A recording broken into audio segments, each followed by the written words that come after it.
من يهده الله فلا مضل له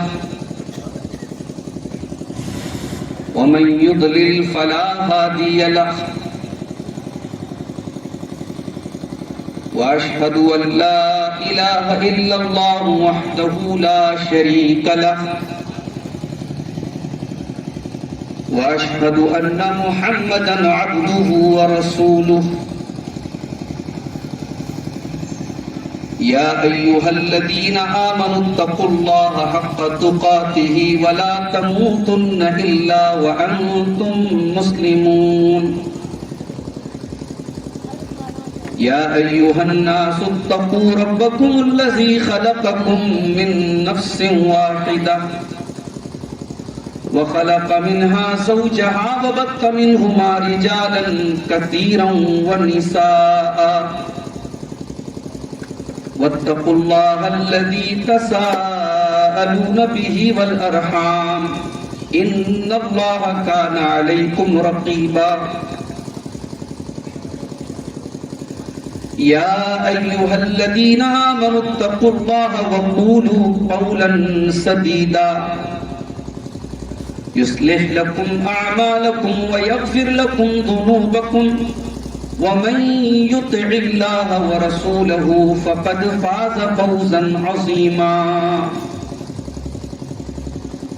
أما بعد فإن خير الحديث كتاب الله وخير الهدي هدي محمد صلى الله عليه وسلم وشر الأمور محدثاتها وكل محدثة بدعة وكل بدعة ضلالة وكل ضلالة في النار أعوذ بالله من الشيطان الرجيم بسم الله الرحمن الرحيم وَلَقَدْ بَعَثْنَا فِي كُلِّ أُمَّةٍ رَسُولًا أَنِ اعْبُدُوا اللَّهَ وَاجْتَنِبُوا الطَّاغُوتَ وقال تعالى في مقام آخر ومن يشرك بالله فقد حرم الله عليه الجنة ومأواه النار وما للظالمين من أنصار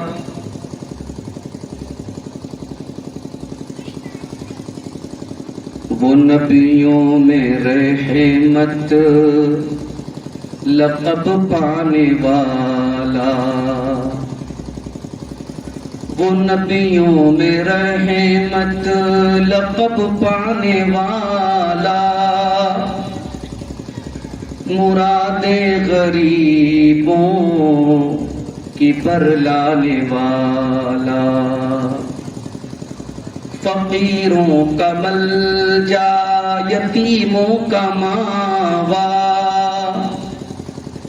فقیروں کا ملجا یتیموں کا ماوا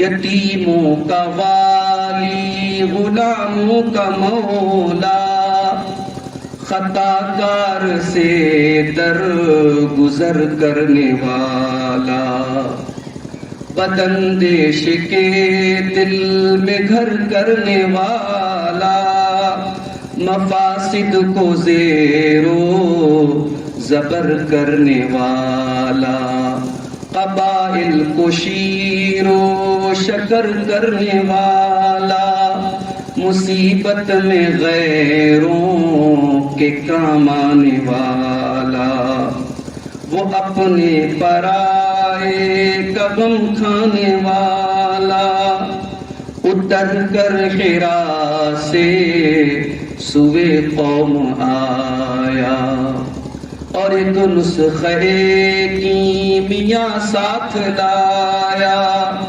مسے خام کو جس نے کندن بنایا کھرا اور کھوٹا الگ کر دکھایا، عرب جس پہ قرنوں سے تھا جہل چھایا، پلٹ دی بس ایک آن میں اس کی کایا، رہا ڈر نہ بیڑے کو موج بلا کا، ادھر سے ادھر پھر گیا رخ ہوا کا، وہ نبیوں میں رحمت لقب پانے والا، مرادیں غریبوں کی برلانے والا۔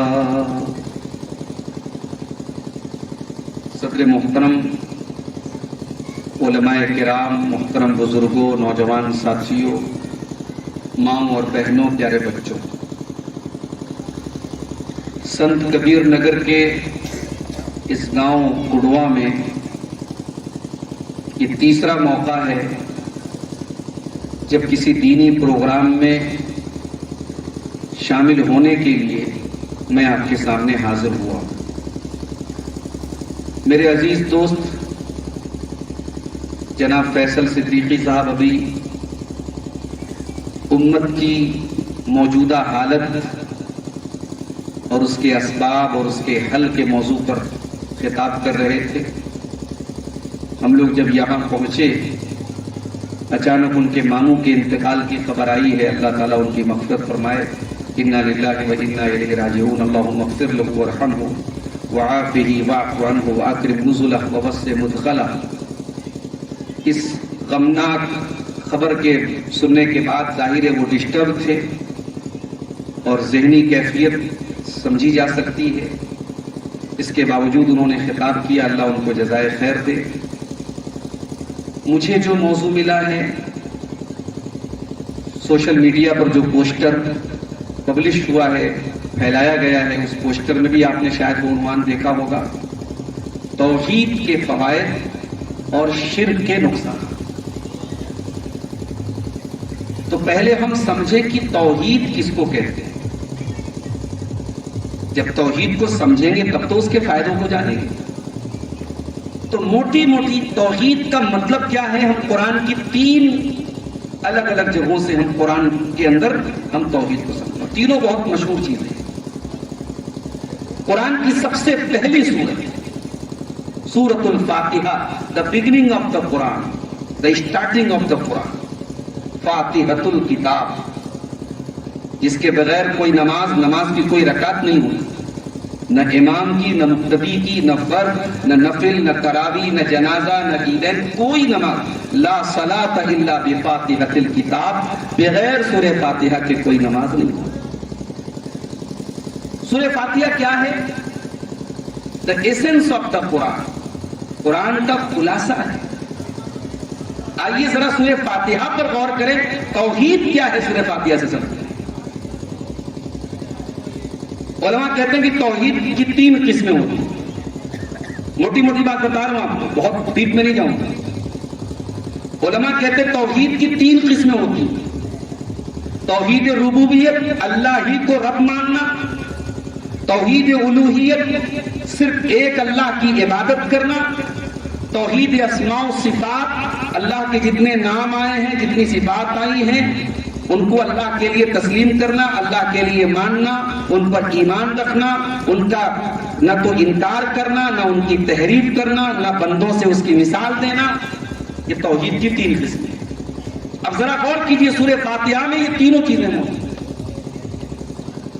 بسم اللہ الرحمن الرحیم، شروع کرتا ہوں اللہ کے نام سے جو بڑا مہربان ہے، نہایت رحم والا ہے۔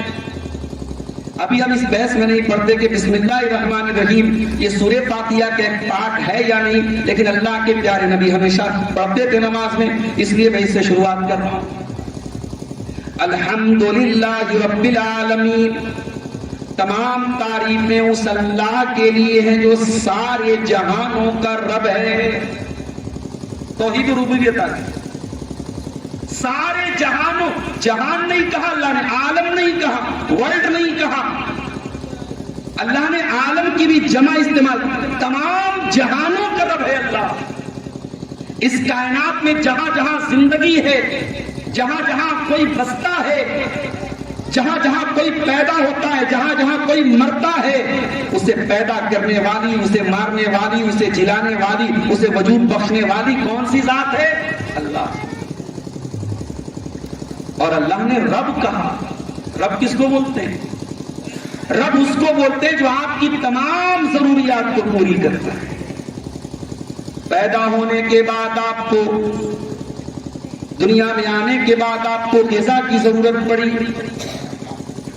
مارکیٹ میں دودھ کے ڈبے بہت موجود ہیں، مگر دودھ کے ڈبوں پر بھی آپ کو لکھا ہوا مل جائے گا بچے کے لیے ماں کا دودھ ضروری ہے۔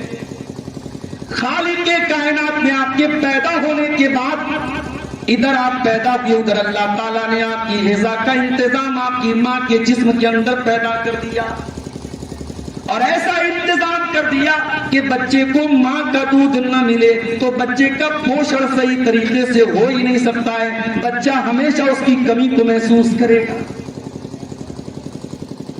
الحمدللہ رب العالمین، تمام تعریف اس اللہ کے لیے جو ساری کائنات کا رب ہے۔ میں تو پیدا ہونے کے بعد کی بات کر رہا ہوں میرے بھائیوں، جب ہم پیدا نہیں ہوئے تھے، ماں کے پیٹ میں تھے، 9 مہینے کا ٹائم، 9 مہینے میں کتنے گھنٹے آتے ہیں، کتنے منٹ آتے ہیں، جاؤ ذرا کیلکولیٹر پہ کیلکولیٹ کر لینا۔ 9 مہینے آپ کی ماں کے پیٹ میں وہ کون سی ذات ہے جو آپ کو آکسیجن پہنچا رہی تھی، جو آپ کو جلا رہی تھی، جو آپ کو کھلا رہی تھی، آپ کا چہرہ بنا رہی تھی، آپ کی ناک بنا رہی تھی، آپ کا جسم بنا رہی تھی، وہ کون سی ذات ہے؟ سورہ فاتحہ جواب دیتی ہے الحمدللہ رب العالمین، تمام تعریفیں اس اللہ کے لیے جو ساری کائنات کا رب ہے۔ اے انسان، تجھ سے بڑا نمک حرام کون ہے؟ ماں کے پیٹ میں تھا، تجھے غذا پہنچانے والا اللہ تھا، ماں کے پیٹ میں تھا، تیری سانسوں کو چلانے والا اللہ تھا۔ آج ڈاکٹر الٹرا ساؤنڈ کے ذریعے چیک کر کے بتا دیتا ہے بچے کا وزن کتنا ہے، ماں کے پیٹ میں بچہ کیسا پل رہا ہے۔ کتنے ایسے بھی کیس ہوتے ہیں ماں کے پیٹ میں ہی بچہ دم توڑ دیتا ہے، ماں کے پیٹ میں ہی بچہ مر جاتا ہے۔ ڈاکٹر جب تک چیک اپ نہ کر لے، الٹرا ساؤنڈ نہ کر لے، ڈاکٹر کو بھی نہیں پتا چلتا۔ میرے بھائیوں کو کون سی ذات ہے جو ماں کے پیٹ میں بھی ہم پر نظر رکھے ہوئے ہمارے دل کی دھڑکنوں کو چلا رہی ہے؟ اے انسان، تو کتنا بڑا نمک حرام ہے، تجھے تیری ماں کے پیٹ میں جلانے والا، تجھے تیری ماں کے پیٹ میں وجود بخشنے والا تو تیرا رب ہے، اور تو پیدا ہونے کے بعد علی کو مشکل کشا کہتا ہے، حضرت شیخ عبد القادر جیلانی کو تو غوث اعظم کہتا ہے، تو خواجہ معین الدین کو غریب نواز کہتا ہے، تجھ سے بڑا نمک حرام کون ہوگا؟ تجھ سے بڑا نمک حرام۔ اے مسلمان، تیری نمک حرامی کی سزا تجھے مل رہی ہے۔ یہ جوتے جو پڑ رہے ہیں، یہ تھپڑ جو لگ رہے ہیں، یہ ذلت جو تیرے اوپر مسلط ہے، یہ تیری نمک حرامی کی سزا ہے۔ قیامت کے دن اللہ پوچھے گا، میرے بندے مجھے ان سے شکوہ نہیں ہے جو کلمہ ہی نہیں پڑھتے، مجھے ان سے شکوہ نہیں ہے جو بتوں کے آگے سجدہ کرتے تھے، مجھے شکوہ تجھ سے ہے۔ کرے غیر گر بت کی پوجا تو کافر، کواکب میں مانے کرشمہ تو کافر، جھکے آگ پر تہرے سجدہ تو کافر، جو ٹھہرائے بیٹا خدا کا تو کافر، مگر مومنوں پر کشادہ ہے راہیں، پرستش کرے شوق سے جس کی چاہے۔ مسلمان کے لیے سب جائز، وہ پتھر کے بتوں کے ساتھ وہی کام کرے تو حرام، ہم قبروں اور مزاروں پہ جا کے وہ کام کرے تو جائز، وہ اپنے مورتیوں کا شرنگار کرے تو شرک، اور ہم مزاروں پہ عرس منائیں تو جائز، وہ گنگا جل لے کر کے آئے تو حرام، اور ہم جو ہے یہ آپ کے جو کچوچا کی درگاہ ہے وہاں کا ہم گلیس پانی لے کر کے ہم ڈرموں میں بھر کے لے کے جائیں تو وہ توحید ہے، وہ اسلام ہے۔ میرے پیارے ساتھیوں، یہ غیر یہ کام کرے تو صحیح، غلط ہے اور ہم کرے تو جائز ہے۔ یہ ڈبل اسٹینڈرڈ کیوں ہے؟ یہ ڈبل پیمانہ ہے۔ مگر مومنوں پر کشادہ ہے راہیں، پرستش کریں شوق سے جس کی چاہے، نبی کو جو چاہے خدا کر دکھائیں، اماموں کا رتبہ نبی سے بڑھائیں۔ نبی کا درجہ ہم نے غیروں کو دے کے رکھا ہے۔ یہ اتھارٹی کہ پیر صاحب نے جو بول دیا، بڑے صاحب نے جو بول دیا، حضرت جی نے جو بول دیا، امام صاحب نے جو بول دیا، پتھر کی لکیر ہے۔ یہ اتھارٹی کس نے دی؟ یہ اتھارٹی اس کائنات میں اگر کسی کو ملی ہے تو جناب محمد رسول اللہ صلی اللہ علیہ وسلم۔ اور یہ بھی سن لو، میں کوئی ٹھگی چھپی بات نہیں کر رہا.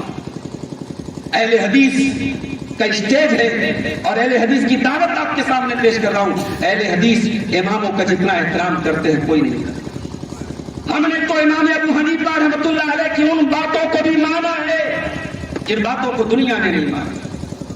سعودی عرب کے علماء کہتے ہیں عورت جو زیور پہنتی ہے اس پہ زکات نہیں دینا ہے. ابھی رمضان میں کرناٹک میں گیا تھا, وہاں رمضان میں تراویح کے بعد میرا درس ہوتا تھا, بیان ہوتا تھا. وہاں کئی لوگ میرے پاس آئے, مولانا صاحب ہماری عورتیں جو زیور پہنتی ہے زکات دینا ہے کہ نہیں؟ میں نے کہا دینا ہے, ضروری ہے. بولے وہ تو سعودی عرب کے بڑے علماء کہتے نہیں دینا. میں نے کہا شریعت میں سعودی عرب کے علماء حجت نہیں ہے, شریعت میں قرآن و حدیث حجت ہے.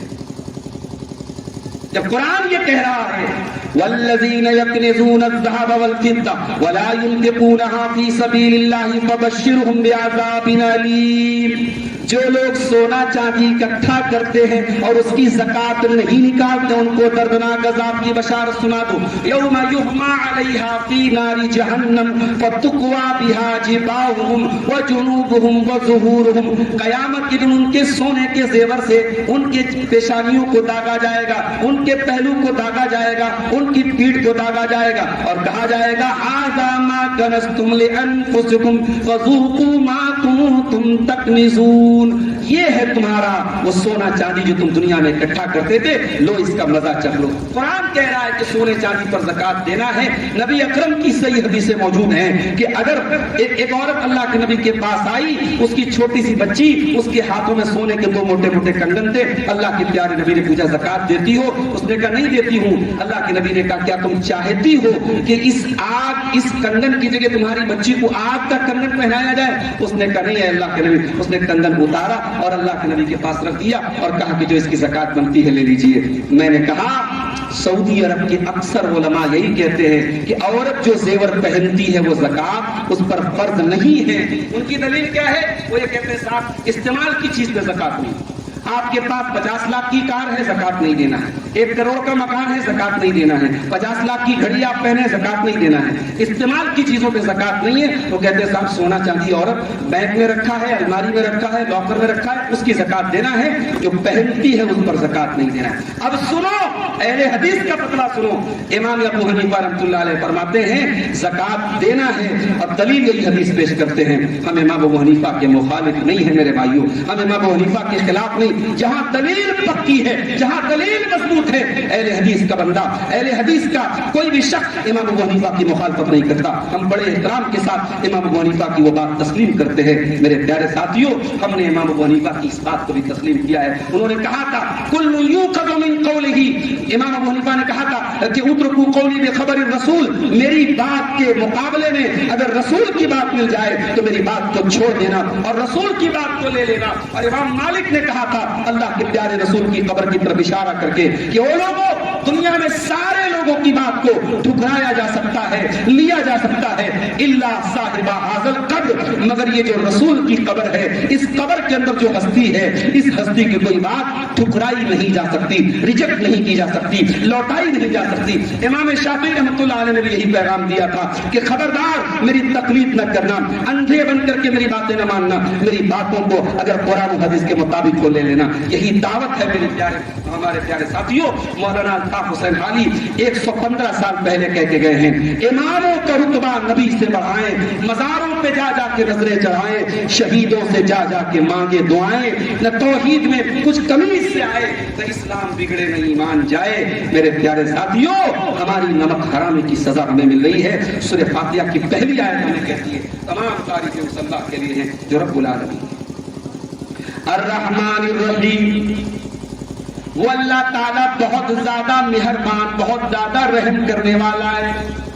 اب ذرا غور کرنا, قرآن میں اللہ نے اپنے نبی کو بھی رحیم کہا ہے, فرمایا لقد جاءکم رسول من انفسکم عزیز علیہ ما عنتم حریص علیکم بالمؤمنین رؤوف الرحیم. او لوگوں, ہم نے تم کو وہ نبی دیا ہے جو تمہیں جان سے زیادہ پیار کرتے ہیں. تمہاری تکلیف میرے نبی کو گوارا نہیں ہے. تم تکلیف میں ہوتے ہو, درد تمہارے نبی کو ہوتا ہے. تم تکلیف میں ہوتے ہو, احساس تمہارے نبی کو ہوتا ہے. بالمؤمنین رؤوف الرحیم، اور وہ نبی مومنوں کے ساتھ بہت مہربان ہے، بہت رحم والے ہیں۔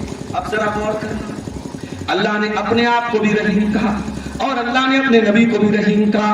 کیا جیسے اللہ رحیم ہے کیا ویسے نبی رحیم ہو سکتے ہیں؟ نہیں نہیں، نبی کے رحیم ہونے کا مطلب الگ ہے اور اللہ کے رحیم ہونے کا مطلب الگ ہے۔ یہی تو عقیدے توحید و اسماء و صفات ہے میرے پیارے ساتھیوں، یہی تو ہم کہتے ہیں۔ اللہ کہتا ہے الرحمن علی العرش استوى، رحمان اپنے عرش کے اوپر جلوہ گر ہے، رحمان اپنے عرش کے اوپر مستوی ہے، رحمان اپنے عرش کے اوپر ہے۔ اب عرش کے اوپر کیسے ہے؟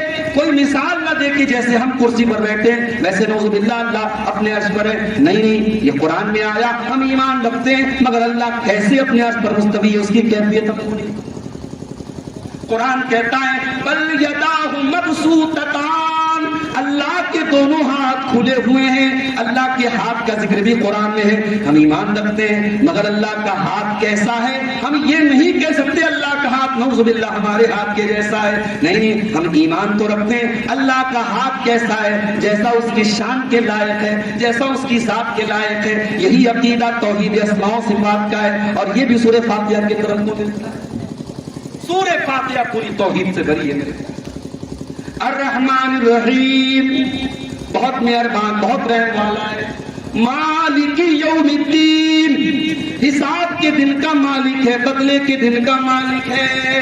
اے بے ایمانی کرنے والوں، اے دوسروں کی زمین ہڑپنے والوں، اے دوسروں کی عزتوں پر ڈاکہ ڈالنے والوں، ہو سکتا ہے دنیا میں تم کو بدلہ نہ ملے، ہو سکتا ہے تم دنیا میں عیش و آرام کی زندگی گزار لو، اے گناہوں کی دنیا آباد کرنے والوں، ایک دن تمہارے پاپوں کا گھڑا بھرے گا۔ مالک یوم الدین، وہ بدلے کا دن آنے والا ہے، وہ حساب کا دن آنے والا ہے، اس دن ایک ایک عمل کا تم کو بدلہ دیا جائے۔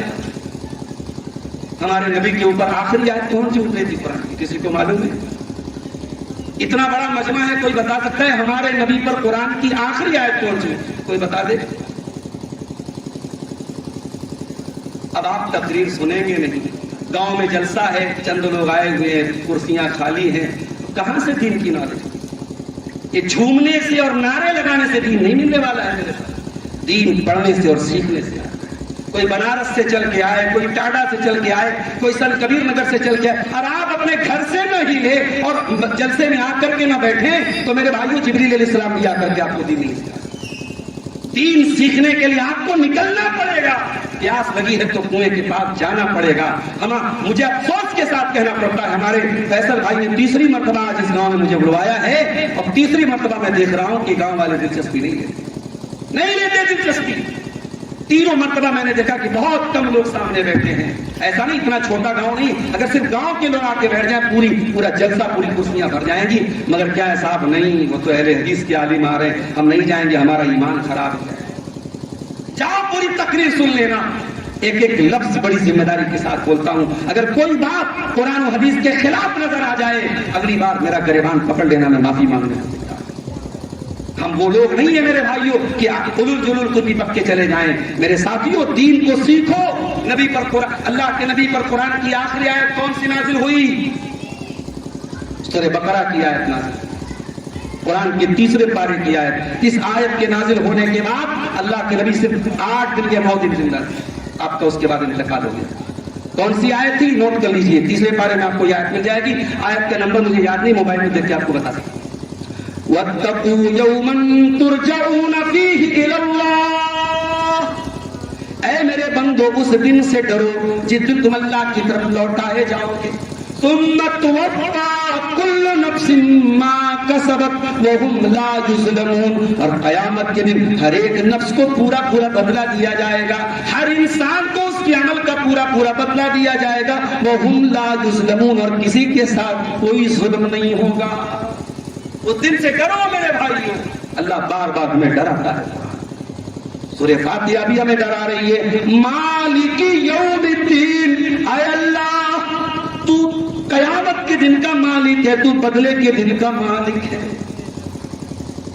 دنیا میں ابھی پہلگام میں حملہ ہوا ہے، اللہ کرے کہ اصل مجرم سامنے آ جائے۔ ابھی تو سب ہواؤں میں بات چل رہی ہے نا کہ اسکیچ بن گیا اور لوگوں نے جو بتایا اس کے حساب سے اسکیچ بن گیا.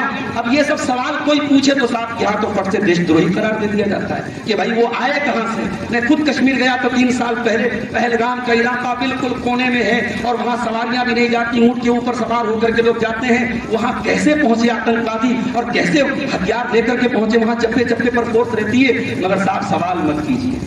ابھی نیہا سنگھ راٹھور نے سوال کیا, FIR درج ہوئی. صاحب ہم سوال نہیں کر سکتے, بس ہم اتنا مانتے ہیں کہ جو ہوا ظلم ہوا, غلط ہوا, انیائے ہوا اور مذہب پوچھ کر کے اگر مارا گیا تو یہ اور غلط ہے. اور اگر ایسا کرنے والے اسلام کا دعویٰ کر رہے تھے اور اپنے آپ کو مسلمان کہہ رہے تھے, بری ہے اسلام کا دامن ایسے ایسے دہشت گردوں اور ایسے آتنکوادیوں سے اسلام کا دامن بری ہے. اسلام کبھی اس طریقے کی بربرتا کی تعلیم نہیں دیتا ہے.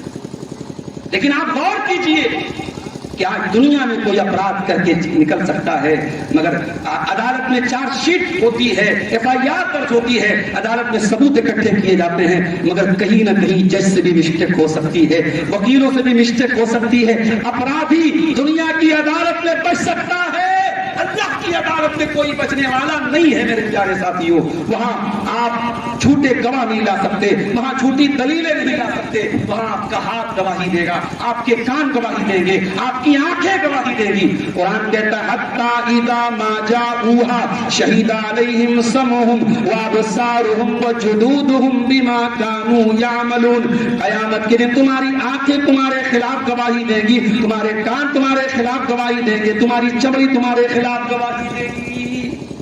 تو سورہ فاتحہ ہمیں قیامت کے دن سے بھی ڈرا ہے. اس کے بعد سنو, علامہ ابن قیم نے اتنی موٹی کتاب لکھی ہے اس ایک آیت کی تفسیر کے اوپر, ایاک نعبد و ایاک نستعین. اس ایک آیت کی تفسیر پر علامہ ابن قیم نے اتنی موٹی کتاب لکھی ہے. اردو میں بھی وہ کتاب آ چکی ہے, مدارج السالکین فی تفسیر ایاک نعبد و ایاک نستعین. علامہ ابن قیم کہتے ہیں سورہ فاتحہ اگر انگوٹھی ہے تو اس کا نگینہ یہ آیت ہے, ایاک نعبد و ایاک نستعین. یا علی مشکل کشا کا نعرہ لگانے والا بھی یہی پڑھتا ہے نماز کے, یا خواجہ غریب نواز کا نعرہ لگانے والا بھی نماز کے اندر یہی آیت پڑھتا ہے. شیخ عبد القادر جیلانی کو غوث اعظم کہنے والا بھی یہی نعرہ یہی آیت پڑھتا ہے سورہ فاتحہ کے. ایاک نعبد و ایاک نستعین, اے اللہ ہم تیری ہی عبادت کرتے ہیں اور تجھ ہی سے مدد مانگتے ہیں. اس سے کلیئر توحید کہاں ملے گی میرے بھائی؟ اس توحید, اس ایک آیت نے شرک کے سارے دلوں کو گرا دیا, شرک کے سارے اڈوں کو گرا دیا, سارے نعروں کو باطل قرار دے دیا. جب تو یہ کہتا ہے اے اللہ ہم تیری ہی عبادت کرتے ہیں, یہ 11ویں کی بریانی کہاں سے آ گئی؟ یہ شیخ عبد القادر جیلانی کے نام سے بکرا کہاں سے ذبح ہو گیا؟ یہ کسی ولی کے نام پر تو نے جانور کیسے ذبح کر دیا؟ جب تو نے وَإِيَّاكَ نَسْتَعِينُ کا اعلان کر دیا تو اللہ کے سوا کوئی مشکل کشا کیسے بن گیا, کوئی داتا کیسے بن گیا, کوئی دستگیر کیسے بن گیا؟ تو جھوٹا ہے, تو مکار ہے. اگر تو ایاک نعبد و ایاک نستعین بھی کہتا ہے اور تو 11ویں بھی مناتا ہے, تو شیخ عبد القادر جیلانی کے نام پر منتیں بھی مانتا ہے, تو مزاروں پہ جا کے سجدے بھی کرتا ہے, تجھ سے بڑا جھوٹا کوئی نہیں ہو سکتا. ایاک نعبد و ایاک نستعین. غور کیجیے سورہ فاتحہ پوری. آپ پوچھے توحید کہاں ہے, میں صرف سورہ فاتحہ آپ کو پڑھ کے سنا دیتا ہوں, اس کو سمجھ لو, توحید سمجھ میں آ جائے. اس کے بعد ہم کہتے ہیں اہدنا الصراط المستقیم, اے اللہ اسی توحید کے راستے پر ہم کو قائم رکھنا, اسی پر چلنے کی توفیق دینا. صراط الذین انعمت علیہم, اے اللہ یہی توحید کا راستہ تو تیرے نبیوں کا راستہ ہے, یہ تو شہیدوں کا راستہ ہے, یہ ولیوں کا راستہ ہے, یہ صدیقین کا راستہ ہے. او لوگوں جو ہم کو تانا مارتے ہو ہم ولیوں کو نہیں مانتے, ارے ہم تو سورہ فاتحہ میں اللہ سے دعا کرتے ہیں صراط الذین انعمت علیہم, اے اللہ تو ہمیں ان کے راستے پر چلا جو ولیوں کا راستہ ہے, جو نبیوں کا راستہ ہے. ہم تو ولیوں کے راستے پہ چلنے کی دعا کرتے ہیں. ولیوں کا راستہ معاف کرنا شرک کا راستہ نہیں تھا, قبروں کا راستہ نہیں تھا, بدعت کا راستہ نہیں تھا. نبیوں کا راستہ, ولیوں کا راستہ, صدیقین کا راستہ, شہداء کا راستہ کون سا راستہ تھا؟ توحید کا راستہ تھا. ہم دعا کرتے ہیں اللہ ہمیں ان کے راستے پر چلا, غیر المغضوب علیہم ولا الضالین, اے اللہ ہمیں ان کے راستے پر تو مت چلا جن کے اوپر تیرا غضب آیا اور جو گمراہ. توحید کو سمجھنا ہے سورہ فاتحہ کا. اب آئیے قرآن کا تیسرا پارہ کھولتے ہیں. آیت الکرسی جو قرآن کی سب سے عظیم آیت ہے. حضرت ابی بن کعب سے اللہ کے نبی نے پوچھا کہ اے ابی بن کعب قرآن کی سب سے عظیم آیت کون سی ہے؟ انہوں نے کہا آیت الکرسی ہے. اللہ کے نبی نے ان کے سینے پر شاباشی دیتے ہوئے کہا کہ اے ابو المنذر ابراہیم تجھے مبارک ہو, واقعی میں قرآن کی سب سے عظیم آیت آیت الکرسی ہے. اچھا آپ لوگوں میں سے کتنے لوگوں کو آیت الکرسی یاد ہے؟ ذرا ہاتھ اٹھاؤ, بغیر شرمائے بغیر ہچکچاہٹ کے ہاتھ اٹھاؤ. جن کو آیت الکرسی یاد ہے وہ ہاتھ اٹھا. دیکھو ہمارے نوجوان نہیں ہاتھ اٹھا رہے, اللہ معاف. آیت الکرسی یاد نہیں. آیت الکرسی وہ آیت ہے. ہم لوگ وہ کراتے نا, بیمہ کراتے ہیں آج کل, بیمہ لوگ کرواتے لائف انشورنس. ہم لوگ کرواتے ہیں مطلب یہ مت سمجھے مولانا صاحب کرواتے ہیں. میں عوام کی بات کروں کہ لوگ بیمہ کرواتے ہیں. کیوں کرواتے ہیں؟ صاحب پروٹیکشن کے لیے. لڑکا ہے لڑکی ہے, کچھ ہو جائے تو ہمارے بچوں کو بڑا اماؤنٹ مل جائے, لوگ بیمہ کرواتے ہیں. آپ اگر چاہتے ہیں کہ اللہ تعالیٰ آپ کا انشورنس کر دے تو رات میں آیت الکرسی پڑھ کے سو جا کرو. رات بھر اللہ تعالیٰ کی طرف سے ایک حفاظت کرنے والا حفاظت کرتا رہے گا. اگر آپ آیت الکرسی پڑھ کے سو گے کوئی شیطان آپ کے قریب نہیں آئے گا, آپ اگر آیت الکرسی پڑھ کے سو گے. مگر ہمیں تو شارٹ کٹ چاہیے. ہمیں شیطان بھگانا ہے. مولوی صاحب تعویذ دے دیجیے, مولوی صاحب کچھ لکھ کے دے دیجیے, گھر میں لٹکا دیں.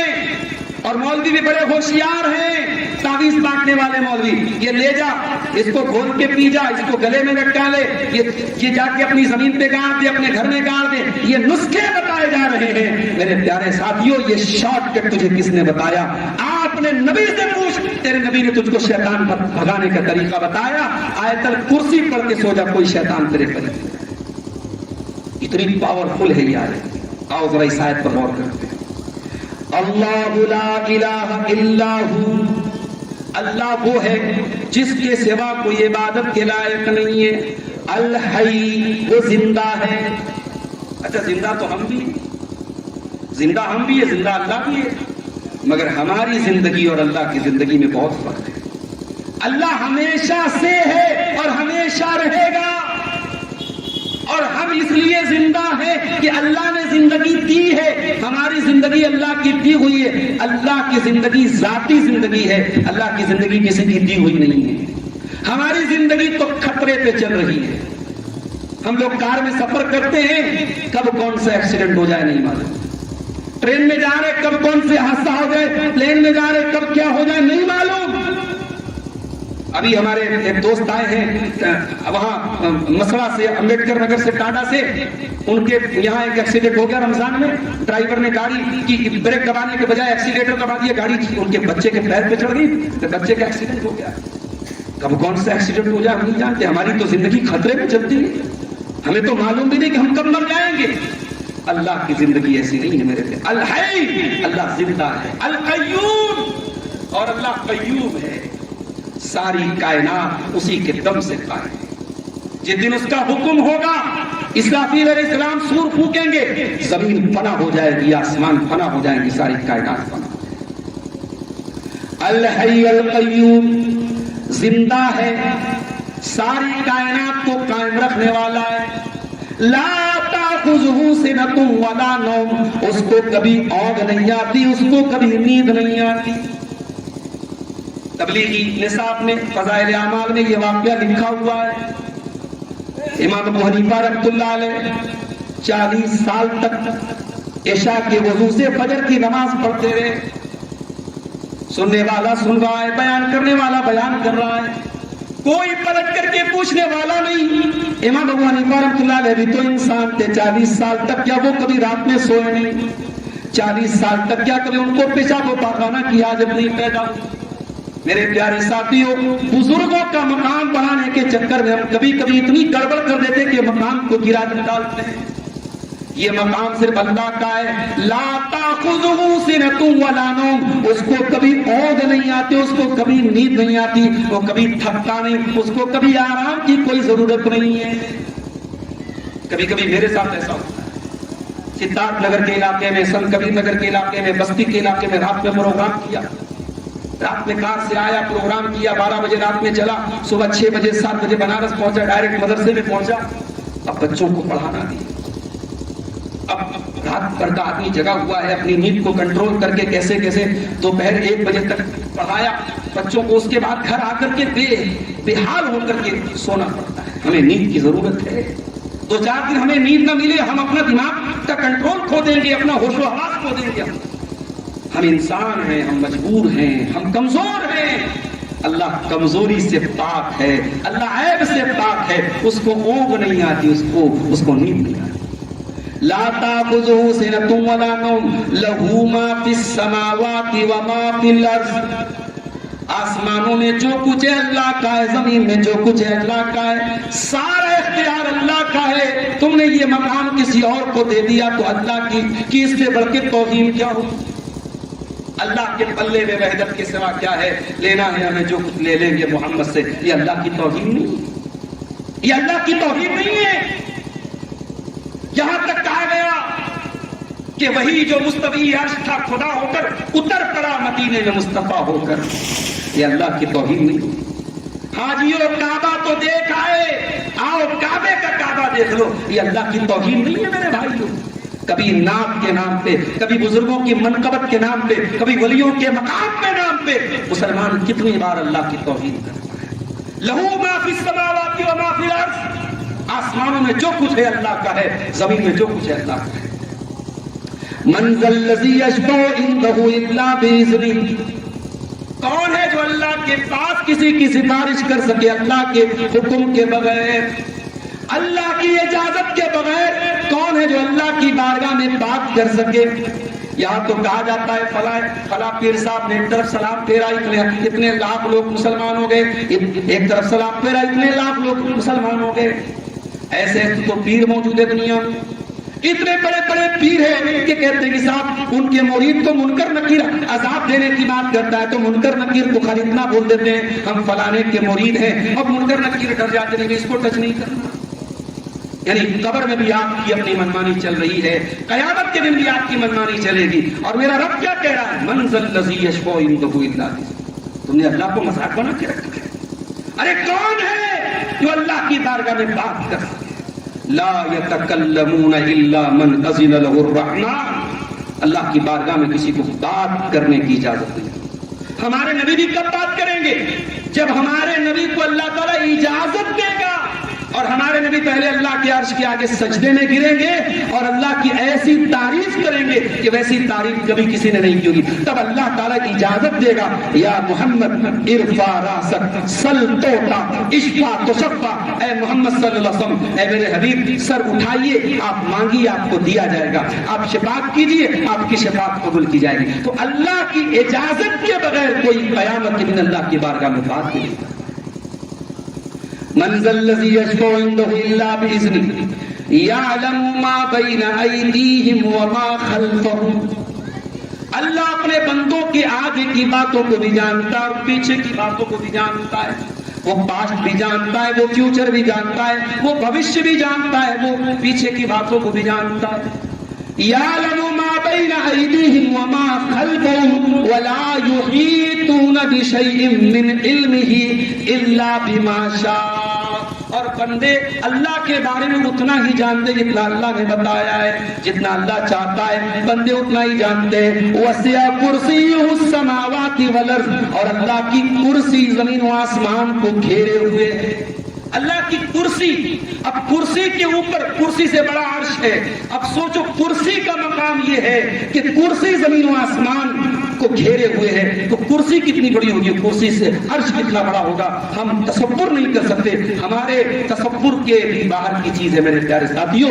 وسع کرسیہ السماوات والارض، اس کی کرسی نے آسمانوں اور زمین کو گھیر کے رکھا ہے۔ ولا یؤودہ حفظہما، اور آسمانوں اور زمین کی حفاظت اللہ کو تھکاتی نہیں ہے، اللہ کو پریشان نہیں کرتی ہے۔ وہو العلی العظیم، اور اللہ بلند ہے اور عظمت والا ہے۔ یہ آیت الکرسی ہے۔ توحید کو سمجھنا تو آیت الکرسی کو ایک بار ضرور جا کے سمجھ لینا پڑے گا۔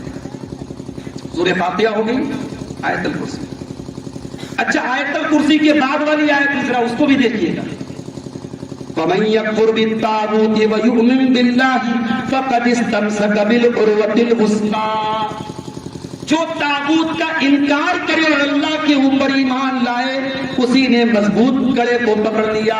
پتہ یہ چلا کہ توحید کا مطلب صرف اللہ کی عبادت کرنا نہیں ہے. توحید کا مطلب یہ بھی ہے کہ غیر اللہ کا انکار کیا جائے.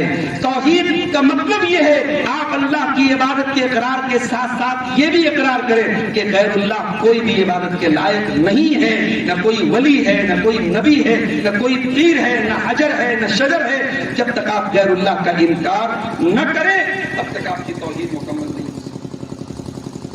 تو توحید کا مطلب کچھ تھوڑا بہت تو قرآن والوں سمجھ میں آیا ہوگا کہ نہیں. سورہ فاتحہ کو سمجھ لیا آپ نے، آیت الکرسی کو. اب تیسری چیز وہ بھی بہت سمپل ہے اور ہمیں یاد بھی ہوگی. چلو یہ بھی پوچھ لیتا ہوں، کون سی سورت ہے جو قرآن کا 1/3 ہے؟ کوئی بتائے. 1/3 قرآن کے برابر کون سی؟ نوجوانوں بتاؤ بھائی. اب یہ پوچھ لیں کہ صاحب آئی پی ایل میں ٹاپ پر کون سی ٹیم چلی، فوراً جواب مل جائے. بھائی آپ کا جس میں انٹرسٹ ہے وہ جواب آپ دے دیں گے. دین میں انٹرسٹ کہاں ہے میرے پاس؟ دین میں کہاں انٹرسٹ ہے؟ قرآن کی کون سی سورت ہے جو 1/3 قرآن کے برابر ہے؟ سورۃ الاخلاص. قل هو اللہ احد، قل هو اللہ احد اللہ الصمد لم یلد ولم یولد ولم یکن له کفوا احد. اے نبی آپ کہہ دیجیے اللہ ایک ہے. اللہ الصمد، اللہ صمد ہے. صمد کا مطلب یہ ہے سب کو اس کی ضرورت پڑے، اس کو کسی کی ضرورت نہ پڑے. اللہ وہ ہے سب کو اس کی ضرورت پڑے گی. اللہ کسی کا محتاج نہیں، سب اس کے محتاج ہیں. یا ایھا الناس انتم الفقراء الی اللہ، اے لوگو تم سب کے سب اللہ کے فقیر ہو، اللہ کے محتاج ہو. واللہ هو الغنی الحمید، اللہ کی ذات اکیلی ہے جو بے نیاز ہے، جو قابل تعریف ہے. اے لوگو تم اللہ کے فقیر اور محتاج ہو. اللہ الصمد، اللہ بے نیاز. لم یلد، وہ کسی کا بیٹا، اس کا کوئی بیٹا نہیں. ولم یولد، وہ کسی کا بیٹا نہیں. ولم یکن لہ کفوا احد، اور کوئی اس کے اکول نہیں، کوئی اس کے برابر نہیں، کوئی اس کے سمکچھ نہیں، کوئی اس کے برابر نہیں. یہ سورہ اخلاص ہے قرآن کی آخری پارے کی یہ سورت ہے. ہمیں یاد بھی ہوگی. یہ 3 چیزوں کو میرے بھائیوں اپنے ذہن میں رکھیے. توحید کا مطلب آپ کو سمجھ میں. اب توحید کا فائدہ سمجھ لیجیے. توحید کا فائدہ جنت نہیں ملنے والی ہے توحید. من قال لا الہ الا اللہ دخل الجنہ.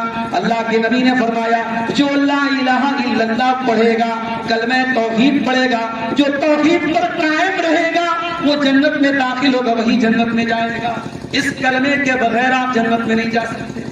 میرے بھائیوں، نبی کے دور میں کتنی جنگیں لڑی گئیں، کتنی جنگیں لڑی گئی. وہ کیوں لڑی گئی؟ اسی توحید کی بنیاد پر لڑی گئی. جو توحید کا ماننے والا تھا وہ نبی کے ساتھ تھا، جو توحید کا انکار کرنے والا تھا وہ سامنے والے تھے. اللہ نے جنت بنائی، جہنم بنائی. کیوں بنائی؟ اسی توحید کی بنیاد پر بنائی. جو توحید کا اقرار کرے گا وہ جنت میں جائے گا، جو توحید کا انکار کرے گا وہ جہنم میں جائے گا. اسی کی بنیاد پر لوگوں کی عزت، لوگوں کی جان، لوگوں کی مال محفوظ ہو گئی. جس نے کلمہ پڑھ لیا، جو توحید میں آ گیا، اب مسلمانوں کے علاقے میں، مسلمانوں کی بستی میں اب وہ اس کی جان، مال، عزت، آبرو سب کا آپ کو اس کا لحاظ کرنا، اس کا احترام کرنا ہے. اس توحید نے اس ایمانی رشتے میں ہم کو بانٹ دیا. جو توحید پر آ گیا وہ ہمارا ایمانی ہے. اور یہ بھی سن لیجئے، یہ توحید ہی سارے نبیوں کا کامن میسج ہے. سارے نبی توحید لے کر آئے. ان کی شریعتیں الگ تھیں، ان کے عبادت کے طریقے الگ تھے، مگر سب کا کامن میسج کیا تھا؟ عقیدہ ایک تھا، بنیاد ایک تھی، اصول ایک تھا. وَلَقَدْ بَعَثْنَا فِي كُلِّ أُمَّةٍ رَسُولًا أَنِ اعْبُدُوا اللَّهَ وَاجْتَنِبُوا الطَّاغُوتَ. ہر امت میں ہم نے رسول بھیجا، یہی حکم دے کر کے بھیجا، ایک اللہ کی عبادت کرنا اور طاغوت سے بچنا، غیر اللہ کی عبادت سے بچنا. اچھا، توحید والا جو ہوتا ہے وہ بزدل نہیں ہوتا. توحید والا بزدل نہیں.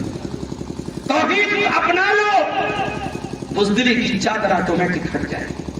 یہ جو بزدلی کی چادر چھائی ہوئی ہے، یہ دماغوں پر جو کمزوری چھائی ہوئی ہے، اللہ کی قسم یہ توحید سے دوری کر دی جائے۔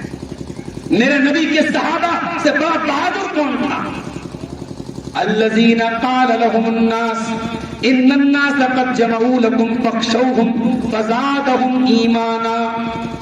جب میرے نبی کے صحابہ سے کہا گیا بہت بڑا لشکر آیا ہوا ہے تم سے لڑنے کے لیے، ان سے ڈر جاؤ، تو صحابہ ڈرے نہیں۔ فزادهم ایمانا، صحابہ کا ایمان اور بڑھ گیا۔ وقالوا حسبنا اللہ ونعم الوکیل، اتنے بڑے لشکر کو دیکھ کر کے صحابہ نے کہا اللہ ہمارے لیے کافی ہے اور اللہ بہترین مددگار ہے۔ توحید بہادر بناتی ہے میرے پیارے صاحب۔ ہمارے پیارے نبی صلی اللہ علیہ وسلم احد کے میدان میں دانت ٹوٹ گیا، آپ کے چہرہ زخمی ہو گیا، مگر میدان چھوڑ کے آپ ہٹے نہیں۔ بہادری تھی آپ، توحید کی برکت تھی میرے ساتھ۔ توحید آپ کو بزدلی سے بچاتی، یہی توحید تھی۔ ابراہیم علیہ السلام کو آگ میں ڈالا جا رہا ہے، ایسی آگ کہ پورا قبیلہ جلایا جا سکتا تھا، پورا خاندان جلایا جا سکتا تھا، ایسی آگ میں اکیلے ابراہیم کو ڈالا جا رہا ہے۔ ابراہیم کے بدن سے کپڑے بھی اتار لیے گئے تاکہ آگ زیادہ جلدی ان کے بدن کو جلا دے، اور جب آگ میں ڈالا جانے لگا، اے ابراہیم تیرے ایمان کا کیا کہنا، تیرے صبر استقامت کا کیا کہنا، تیری توحید کا کیا کہنا؟ ابراہیم کی زبان پر بس ایک ہی جملہ تھا، حسبی اللہ ونعم الوکیل، اللہ میرے لیے کافی ہے اور اللہ بہترین کارساز ہے، بہترین مددگار ہے۔ ابراہیم توحید پر قائم رہے، اور جب آگ میں ڈالے گئے اللہ نے بارش نہیں برسائی، اللہ نے ہوا نہیں چلائی، اللہ نے ڈائریکٹ آگ سے کہا قلنا یا نار کونی بردا وسلاما علی ابراہیم، اے آگ تو میرے ابراہیم کے لیے ٹھنڈی اور سلامتی والی ہو جا، ٹھنڈی ہو جاؤ، سلامتی والی ہو جا۔ میرے عزیزوں، توحید کو اپنا لو، بہادر بن جاؤ۔ توحید ہمارے دل کو سکون دیتی ہے۔ فمن يرد الله ان يهديه يشرح صدره للاسلام ومن يرد ان يضله يجعل صدره ضيقا حرجا كانما يصعد في السماء۔ اللہ جس کو توحید دیتا ہے اس کے سینے کو وسیع کر دیتا ہے، کشادہ کر دیتا ہے، اور اللہ جس کو گمراہ کرنا چاہتا ہے اس کے سینے کو تنگ کر دیتا ہے۔ توحید آپ کے سینے کو کشادہ کرتی ہے، آپ کو سکون عطا کرتی ہے۔ توحید دنیا میں امن و شانتی پیدا کرتی ہے۔ الذین آمنوا ولم يلبسوا ایمانهم بظلم اولئک لهم الامن وهم مہتدون۔ جو توحید والے ہیں انہی کو دنیا میں بھی امن اور چین ملے گا اور آخرت میں بھی امن اور چین ملے گا۔ اے مسلمان، تو اگر اللہ کی مدد چاہتا ہے، تو چاہتا ہے کہ تیرے اوپر اللہ کی مدد آ جائے، توحید کو اپنا لے، ایمان کو اپنا لے، شرک سے اپنے دامن کو بچا لے۔ اللہ قرآن میں کہتا ہے وعد اللہ الذین آمنوا منکم وعملوا الصالحات لیستخلفنہم فی الارض کما استخلف الذین من قبلہم۔ سورہ نور کی آیت 55 نمبر کی آیت۔ اللہ نے کہا کہ اے ایمان والو، اللہ کا وعدہ ہے، اللہ ضرور تمہاری مدد کرے گا، اللہ تم کو زمین میں خلیفہ بنائے گا، اللہ تمہارے دین کو غالب کرے گا۔ وَلَيُبَدِّلَنَّهُم مِّن بَعْدِ خَوْفِهِمْ أَمْنًا، اللہ تم کو دنیا میں امن اور چین دے گا۔ شرط کیا ہے؟ يَعْبُدُونَنِي لَا يُشْرِكُونَ بِي شَيْئًا، ایک اللہ کی عبادت کرتے رہنا، اللہ کے ساتھ تم شرک مت کرنا۔ توحید پر قائم رہو گے میرے پیارے ساتھیوں، اللہ کی مدد بھی آپ کو کرے۔ توحید پر چلنے والا رمضان گزرنے کے بعد نماز نہیں چھوڑ دیتا، تراویح پڑھنے کے بعد یہ نہیں سمجھنے لگتا کہ صاحب ہم تو کنفرم جنتی ہو گئے، نہیں، توحید پر چلنے والا نیکی کر کے بھی ڈرتا رہتا ہے اللہ تعالیٰ سے۔ ان الذين هم من خشية ربهم مشفقون والذين هم بآيات ربهم يؤمنون والذين هم بربهم لا يشركون والذين يؤتون ما آتوا وقلوبهم وجلة أنهم إلى ربهم راجعون۔ جو توحید والے ہوتے ہیں وہ اللہ کی راہ میں صدقہ کرتے ہیں، خیرات کرتے ہیں، نیکی کے کام کرتے ہیں، پھر بھی ڈرتے رہتے ہیں کہ پتہ نہیں ان کی نیکی اللہ تعالیٰ کیا قبول ہوگی یا نہیں ہوگی۔ وہ نیکی کے قبول ہونے کے بارے میں ڈرتے رہتے ہیں۔ توحید اگر آپ کی پکی ہوگی آپ کی تنہائی گناہوں سے آلودہ نہیں ہوگی میرے ساتھ. توحید کی کمزوری ہوگی تو انسان تنہائی کو گناہوں سے بھرے گا. توحید پکی ہوگی تو انسان تنہائی میں بھی اللہ سے ڈرے گا. اللہ نے فرمایا یستخفون من الناس ولا یستخفون من اللہ. یہ لوگوں سے تو شرماتے ہیں اللہ سے نہیں شرماتے. وَهُوَ مَعَهُمْ إِذْ يُبَيِّتُونَ مَا لَا يَرْضَى مِنَ الْقَوْلِ. اے منافقو جب تم اسلام کے خلاف چالے چلتے ہو اللہ کو ساری خبر ہے. جو تم راتوں میں بیٹھ کر کے پلاننگ کرتے ہو اللہ کو خوب خبر ہے, اللہ کو سب پتا ہے. تو اللہ تعالیٰ کا جو ڈر انسان کے دل میں ہوگا تو تنہائی میں وہ گناہوں سے بچے گا. میرا جائے کیا بات ہے بھائی, کیوں؟ تو توحید جو ہوتی ہے وہ آپ کو تنہائی کے گناہوں سے بھی بچاتی ہے. میرے جائے توحید اگر مضبوط ہے انسان لالچ سے بچے گا, قناعت ہوگی اس کے, کیونکہ جس کی توحید پکی ہے اسے معلوم ہے میرے حصے کی روزی کوئی مائی کا لال چھین نہیں سکتا, میرے مقدر کی عزت کوئی لے نہیں سکتا, میرے مقدر کی روزی کوئی لے نہیں سکتا. ان ربک یبسط الرزق لمن یشاء ویقدر. اللہ روزی کو جس کے لیے چاہتا ہے کشادہ کر دیتا ہے اور روزی کو جس کے لیے چاہتا ہے تنگ کر دیتا ہے. روزی آپ کے ٹیلنٹ سے نہیں ملتی. معاف کیجیے, دنیا میں بڑے بڑے ٹیلنٹڈ لوگ ہیں, رکشہ چلا رہے ہیں, ٹوٹو چلا رہے ہیں اور جو ہے مزدوری کا کام کر رہے, بڑے جاہل اور انگوٹھا چھاپ لوگ بلڈنگوں میں عیش کر رہے ہیں. حضرت علی کا ایک شعر ہے, بڑا پیارا شعر ہے, کہتے ہیں رضینا قسمت الجبار فینا لنا علم وللجہال مالو. حضرت علی بہت یعنی پیسے والے نہیں تھے, غریب آدمی. کہتے ہیں اے اللہ تیری تقدیر سے ہم راضی ہیں, تو نے جو تقدیر دیا ہم راضی ہیں. ہمیں علم ملا جاہلوں کو مال ملا, جاہل مال پر خوش ہم علم پر خوش.